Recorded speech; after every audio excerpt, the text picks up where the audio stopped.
Okay, Assalamualaikum warahmatullahi wabarakatuh. Nama saya Nur Azmah binti Muhammad.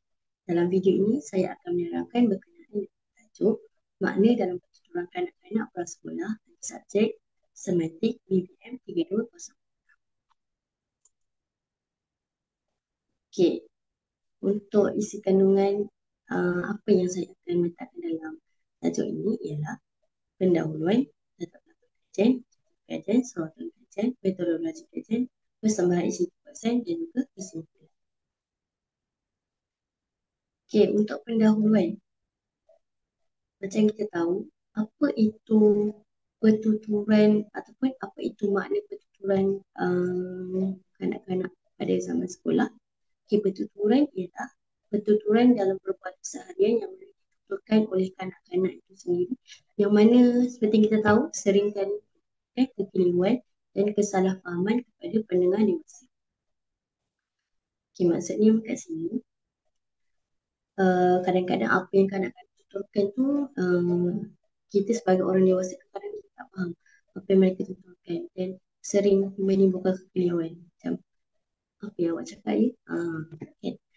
Tapi kita sebagai pendengar sepatutnya kena faham lah apa yang mereka katakan, baru kita dapat apa dapat faham apa yang mereka sampaikan. Okay? Kita kena cuba faham apa yang mereka ingin sampaikan. Seterusnya, pertumbuhan kanak-kanak ni meliputi 3 komponen iaitu fonologi, sintaksis dan juga semantik. Okay? Pertumbuhan kanak-kanak untuk betul-betul dia ada 3 lah. Okay? Dia ada 3 bidang yang berkait rapat, iaitu fonologi, sintaksis dan juga semantik. Okay, seterusnya, okay, objektif kajian untuk kajian ni yang pertama adalah untuk mengenal pasti jenis-jenis makna yang terkandung dalam pertuturan kanak-kanak prasekolah. Yang kedua, meneliti faktor yang mempengaruhi pemahaman dan penyampaian makna dalam pertuturan kanak-kanak prasekolah. Dan yang ketiga, untuk menganalisis cara kanak-kanak tu menggunakan bahasa untuk menyampaikan makna dalam komunikasi harian. Pertama, kita nak tahu apa contoh-contoh makna, apa jenis makna yang ada pertuturan kanak-kanak. Yang kedua, kita nak tahu faktor. Macam mana, faktor apa yang pengaruhi pemahaman dan pertuturan kanak-kanak itu sendiri. Dan yang ketiga, kita nak tahu juga cara-cara kanak-kanak prasekolah menggunakan bahasa untuk sampaikan maklumat dalam komunikasi. Menyampaikan makna dalam komunikasi harian. Okay, seterusnya, latar belakang kajian. Okay, apa latar belakang kajian? Okay, pertama sekali, pada peringkat prasekolah, perkembangan bahasa berlaku dengan sangat pesat. Tak kira dari segi apa-apa. Tapi saya nak tertengahkan tentang isu pertuturan ni lah. Okay. Bila kanak-kanak mula masuk prasekolah, maka dia baru mula belajar untuk bertutur itu dengan baik. Okay. Jadi perkembangan pada waktu ini berlaku sangat pesat. Okay. Dan tempoh ni sangat penting lah dalam memahami bagaimana makna dibentuk, tafsir dan digunakan dalam pertuturan mereka. Sebagai ibu bapa atau guru-guru kan yang mengajar anak-anak, yang mendidik anak-anak, tempoh ni sangat penting lah untuk kita faham macam mana mereka mentafsir makna, macam mana makna yang mereka tuturkan tu kan. Apa bahasa yang mereka gunakan. Dan pertuturan kanak-kanak prasekolah ni lazimnya ringkas dan spontan. Sebab itulah kadang-kadang kita macam pelik, macam mana awak boleh cakap macam ni? Tapi sebab dia kanak-kanak, jadi kita macam tak apalah dia kanak-kanak, jadi kita maafkan je lah. Sebab kadang-kadang kanak-kanak ni tiba-tiba je cakap macam tu, tiba-tiba je cakap macam ni. Dia memang sangat spontan lah. Sampai kita pun macam bila dia cakap yang berapa yang kita tergelak kan. Biasalah, baru mula bercakap, jadi semua benda nak cakap. Dia tak macam orang dewasa, sebab orang dewasa dia boleh fikir apa yang boleh cakap, apa yang boleh simpan je. Tapi kadang-kadang selalunya luah je. Okay. Seterusnya, untuk sorotan kajian, menurut kajian Atan Long pada 1978, kanak-kanak dalam keluarga atasan dan pertengahan didapati bercakap lebih awal. Dan kanak-kanak juga secara lazimnya mengikut dan meniru apa yang diperkatakan oleh golongan dewasa seperti bapa dan guru-guru kan, dengan memahami perluasan kata isi pada bahagian-bahagian tertentu dalam sebahagian ayat. Okay. Kanak-kanak ni menurut Atan Long kata, kanak-kanak ni dari keluarga yang atasan tu, maksudnya keluarga yang ataupun pertengahan itu keluarga yang mempunyai pendidikan yang tinggi lah. Jadi dari situ bila kanak-kanak ni berada dalam keluarga macam tu kan, mereka lebih banyak cakap. Sebab apa? So mak ayah dia dah didik dia dengan macam-macam kan. Dah ajak adik cakap macam ni, cakap macam ni, kena hormat orang. Jadi mereka lebih faham tentang isu tu. Okay. Kata isi tu maksudnya um, apa yang penting lah. Okay. Jadi mereka seringkali kadang-kadang selalu tiru dan selalu ikut apa yang kanak-kanak, apa yang ibu bapa tuturkan. Sebab itulah kita sebagai orang dewasa tak boleh lah suka hati je main cakap itu ini depan kanak-kanak. Kita kena jaga bahasa kita. Okay, seterusnya. Okay, ini antara satu kajian yang saya pilih. Kajian lepas. Antaranya, satu, pertama, penggunaan bahasa dalam pertuturan kanak-kanak Melayu. Satu, analisis pragmatik. Yang kedua, penggunaan fonologi kanak-kanak dalam dialek Melayu Sarawak. Yang ketiga, aspek fonologi dalam perolehan bahasa kanak-kanak Melayu berumur tahun yang penting selama. Keempat, pemahaman makna tersirat kanak-kanak prasekolah dan kepentingannya dalam usaha pembentukan kerangka standard bahasa Melayu. KBSM yang lebih berkesan. Dan yang terakhir, konsep makna kata dalam kalangan kanak-kanak berdasarkan laran visual 2D dan 3D terbit. Okey, untuk yang pertama, apa yang saya dapat dalam kajian ini yang bertajuk penggunaan bahasa dalam pertuturan kanak-kanak Melayu, satu analisis pragmatik. Okay. Dalam kajian ini, pengkaji lepas telah membuat analisis kajian lain. Di mana pertuturan kanak-kanak ini menginterpretasikan makna ujaran yang mana dikaji secara pragmatik. Kanak-kanak yang dapat menguasai perbendaharaan kata yang sangat banyak akan lebih cepat mengembangkan idea yang bagus, akan lebih pandai menyatakan perasaan dengan baik dan akan lebih menunjukkan kesan yang positif dan sikap yang baik terhadap orang sekeliling. Maksudnya apa? Bila dia pandai bertutur, dia pandai bagi idea, dia ada banyak idea. Dia boleh berkata macam ni, macam tu. Kan? Dia boleh menyatakan perasaan dia, saya sedih, saya gembira. Dan juga ada kesan yang mereka wujudkan kesan yang baik lah kepada orang sekeliling. Dan makna pragmatik adalah persekitaran atau konteks yang mana menyebabkan berlakunya suatu komunikasi. Dan tanpa pragmatik yang sempurna, tak akan adalah lahirnya makna, idea atau fikiran kanak-kanak itu. Dan pragmatik sahaja yang dapat menginterpretasikan dengan pertimbangan. Memperinterpretasikan makna dan dapat diperolehi dengan cara yang baik, tepat dan sahih. Okey, bukan itu sahaja. Makna pragmatik ini akan jadi lebih sempurna bila diinterpretasikan dengan pertimbangan tata bahasa yang baik, iaitu dari segi semantik, sintaksis dan ditambah dengan pertimbangan konteks situasi sehingga makna yang diperoleh itu menjadi sebuah makna pertuturan yang sangat sempurna dan baiklah. Okay. Ada celah-celah. Maksudnya dapat sebuah pertuturan tu kita dengar macam sedap je bunyi. Okay, seterusnya, penggunaan fonologi kanak-kanak dalam dialek Melayu Sarawak. Okey, untuk dalam kajian ini saya dapati kanak-kanak dapat memperoleh bahasa lebih kurang sekejap je dalam masa 3 atau 4 tahun saja. Dan dalam perkembangan sepatik pula, kanak-kanak ni mula berupaya untuk menguasai beberapa patah perkataan dan dapat memperluas pemberdayaan kata dengan agak cepat. Dan pada mulanya, mungkinlah mula-mula sepatah perkataan mungkin merujuk kepada satu benda je. Contoh, makan roti, minum air. Tapi bila dia dah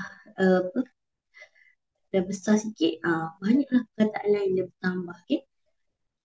Kemudian pada 18 bulan ke atas, usia kanak-kanak ni meningkat kepada peringkat telegrafi yang mana pertuturan kanak-kanak tu mengandungi idea rumit dengan tujuan berlainan. Contohnya dah pandai meminta, dah pandai memberi amaran, dah pandai menolak.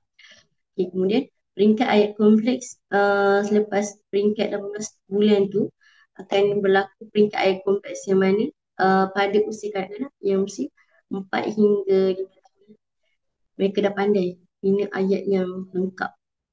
Okay? Cuma tak adalah sempurna sangat, tapi dapat difahami dan mencapai usia 4 atau 5 tahun juga bahasa kanak-kanak ni boleh menyamai atau menyerupai bahasa orang dewasa. Sebab tu kadang-kadang kita cakap, pandainya cakap macam orang besar. Itulah kanak-kanak bila umur 4, 5, 6 tahun pandai cakap. Cakap yang cakap macam orang besar lah kan. Okay, seterusnya setelah umur 5 tahun, kanak-kanak ni akan pandai menghasilkan ayat-ayat pasif atau ayat-ayat yang lebih kompleks berbanding dengan masa dia kecil. Dia hanya cakap perkara yang dia tahu je. Tapi bila dia dah belajar, dah masuk pra-sekolah kan, jadi makin banyak ayat dari ayat kompleks dan juga ayat pasif. Okay, seterusnya aspek fonologi dalam pemulihan bahasa kanak-kanak Melayu berumur 6 tahun dibanding Selangor. Okay, pemulihan bahasa pertama yang diperoleh kanak-kanak akan digunakan dalam proses mendapatkan penguasaan bahasa pada peringkat morfologi, sintaksis, semantik dan fonologi. Maksudnya di sini, pemulihan bahasa kanak-kanak tu akan digunakan dalam proses untuk mereka kuasai dari peringkat morfologi, sintaksis, semantik dan juga fonologi. Dan ada dua proses yang terjadi kepada kanak-kanak bila mereka memperolehi bahasa pertama mereka, iaitu proses kecakapan dan proses prestasi. Yang mana selaras dengan teori Chomsky, proses kecakapan itu mencakupi 3 komponen tata bahasa, iaitu komponen sintaksis, semantik dan fonologi. Okay, seterusnya, pemahaman makna tersirat kanak-kanak prasekolah dan kepentingannya dalam usaha pembentukan kerangka standard bahasa Melayu KPSM yang lebih berkesan. Okay, ada beberapa langkah yang perlu dilakukan oleh semua pihak dalam meningkatkan kualiti pertuturan kanak-kanak, itu dengan menerapkan kaedah pembelajaran yang betul di tahap prasekolah. Bukan setakat guru je, ibu apa dekat rumah pun perlu ambil langkah yang sama, bantu macam mana nak tingkatkan kualiti pertuturan kanak-kanak. Sentiasalah sembang, buat bertutur dengan mereka supaya mereka lebih banyak input baru. Okay. Terusnya menurut Asma Haji Omar, kanak-kanak yang berusia 2 tahun telah mampu menggunakan bahasa untuk banyak tujuan. Perkembangan bahasa yang pesat ni terhasil daripada perkembangan kognitif, emosi dan juga sosial. Pada usia prasekolah ni, keupayaan kanak-kanak untuk berkomunikasi adalah dengan menggunakan bahasa yang mana hampir sama dengan keupayaan orang dewasa. Okay, seterusnya, konsep makna kata dalam kalangan kanak-kanak berdasarkan laran visual 2D dan 3D yang terpilih. Okay, kanak-kanak pada peringkat ini, dalam kajian ni, dinyatakan kanak-kanak dapat membina makna tentang dunia, mensintesis pengalaman baru terhadap apa yang mereka fahami, apa yang mereka alami. Mereka dapatlah pengalaman baru dan mereka cuba daya upaya untuk bertutur dan bercakap apa yang mereka buat hari ni buat apa, esok buat apa. Boleh pandai dah cakap tentang satu situasi. Okay. Seterusnya, apabila seorang kanak-kanak bertemu objek, idea atau perkaitan yang tidak bermakna, maka mereka sama ada menginterpretasikan perkara yang dilihat supaya sesuai dengan peraturan yang telah dibentuk atau akan menyesuaikan peraturan agar dapat menerangkan maklumat baru. Contoh apabila dia jumpa satu benda yang baru ni, dia akan cuba macam, ni macam ni macam ni. Dia akan mula berfikirlah nak cakap tu. Walaupun benda baru, tapi dia akan berusaha untuk nak juga beritahu apa yang mereka faham kan. Turun makna mereka. Seterusnya, Abdullah Halim Ibrahim menyatakan bahawa kemampuan kanak-kanak ini menggunakan bahasa dalam bentuk ujaran yang mana mempunyai makna berdasarkan lingkungan pemahaman, pengalaman dan tanggapan. Tanggapan mereka ni berbezalah dengan orang dewasa. Maksudnya kat sini, kanak-kanak ni pada waktu ni dah pandai dah guna bahasa yang mana mereka akan tuturkan berdasarkan pengalaman yang mereka tahu, pemahaman, contoh kat sekolah. dapat apa, hari ni belajar apa. Mereka akan, saya upaya menerangkan mengikut kemampuan mereka. Hari ni, kejadian hari ni, pengalaman hari ni apa, pengalaman esok, okey, kepada orang sekeliling. Okey, seterusnya untuk metodologi kajian dalam kajian ni dirangka bagi memenuhi objektif kajian yang telah ditetapkan yang merangkumi reka bentuk kajian, kaedah pengumpulan data, sampel kajian serta teknik analisis yang digunakan. Okey, teori dalam kajian ini kita pakai teori Chomsky yang mana berpendapat bahawa manusia dilahirkan dengan kepunyaan semula jadi untuk mempelajari bahasa melalui satu mekanisme yang dikenali sebagai alat pemulihan bahasa ataupun dalam bahasa Inggeris disebut sebagai language acquisition device. Okey, selain itu diguna juga teori perkembangan bahasa melalui interaksi sosial dan terakhir teori semantik kognitif. Dan dari teori ni jelaslah dapat kita faham bahawa bahasa ni memang mencerminkan cara manusia dapat faham, memberi konsep dan merangkumi dunia di sekeliling. Okay. Seterusnya, kaedah pengumpulan data.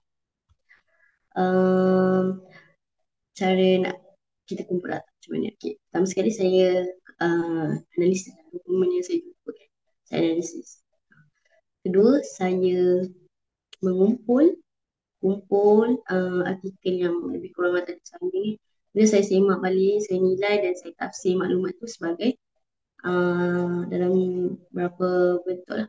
Maksudnya saya tafsir maklumat tu yang mana banyak dokumen ni, saya tafsir, saya nilai, ni boleh, ni sesuai tak? Macam dia saya cari juga artikel dan kerja ni memang fokus untuk menerangkan lah cara kanak-kanak prasekolah menggunakan bahasa untuk menyampaikan makna dalam komunikasi seharian. Dan pengumpulan data ni saya ambil dari objektif kerja saya. Okay, seterusnya kita balik kepada jenis makna. Ini adalah objektif saya lah. Objektif saya yang ada 3 tu, ini adalah objektif yang pertama, iaitu jenis makna dalam pertuturan kanak-kanak. Okay. Kanak-kanak pada mulanya belajar bunyi dan perkataan dan objek. Okay. Yang kedua, pada usia kanak-kanak berusia sekitar 2 hingga 5 tahun, kanak-kanak ini dapat mempelajari kosakata dengan begitu banyak, begitu cepat dan begitu pesat. Kanak-kanak juga dapat memahami menggunakan ayat yang lebih kompleks. Bukan ayat yang mudah je. Tapi bila dalam sekolah kan, dia pandai guna ayat yang lebih baik dan lebih kompleks. Okay, seterusnya. Yang kedua, faktor yang mempengaruhi perkembangan makna seorang kanak-kanak. Okay, pendedahan bahasa melalui cerita, interaksi dengan orang dewasa dan juga konteks persekitaran sosial. Ya, antara faktor-faktor yang mempengaruhi perkembangan makna kanak-kanak. Sama ada dengar cerita dari orang ke kan, kanak-kanak pandai cakap banyak kan. Ataupun yang kedua, sentiasa keluarga mereka sentiasa wujudkan interaksi lah. Ataupun guru-guru kan, bila ada banyak interaksi maka kanak-kanak dapat berkomunikasi dengan baik, lebih baik. Ataupun persekitaran sosial, maksudnya dia bercakap dengan kawan-kawan ke kan, tu akan tambah mereka punya perkembangan untuk betul-betul yang lebih baik. Okay, seterusnya cara kanak-kanak prasekolah menggunakan bahasa untuk menyampaikan makna dalam komunikasi. Antaranya berbual dengan berinteraksi, berbual dan berinteraksi. Kedua, dengan cara berkomunikasi. Ketiga, mendengar dan mematuhi arahan yang diberikan oleh orang dewasa sama ada guru ataupun ibu bapa. Dan yang keempat, dengan cara perkembangan bahasa itu sendiri. Okay. Cara dia belajar macam mana, cara mereka mula membaca, mula bertutur kan. Biasanya dapatan kajian apa yang saya dapat dalam kajian ini. Pertama, kanak-kanak dapat belajar persekitaran sosial. Kanak-kanak juga dapat mendengar, bertutur dan menjadi kemahiran berbahasa yang lengkap. Okay, guru-guru dan ibu bapa memainkan peranan yang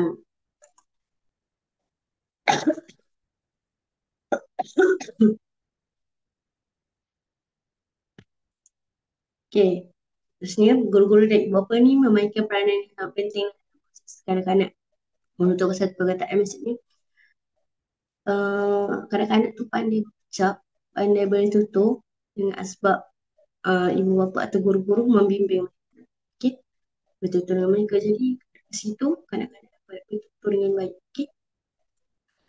Um, Interaksi aktif juga membantulah dalam komunikasi seharian yang dilakukan oleh kanak-kanak. Dalam proses untuk menterjemahkan makna, interaksi ataupun komunikasi yang berlarutan atau berterusan akan menyebabkan kanak-kanak tu pandai mengujarkan makna, menyampaikan makna, dan menyatakan perasaan, mengembangkan idea dan sebagainya.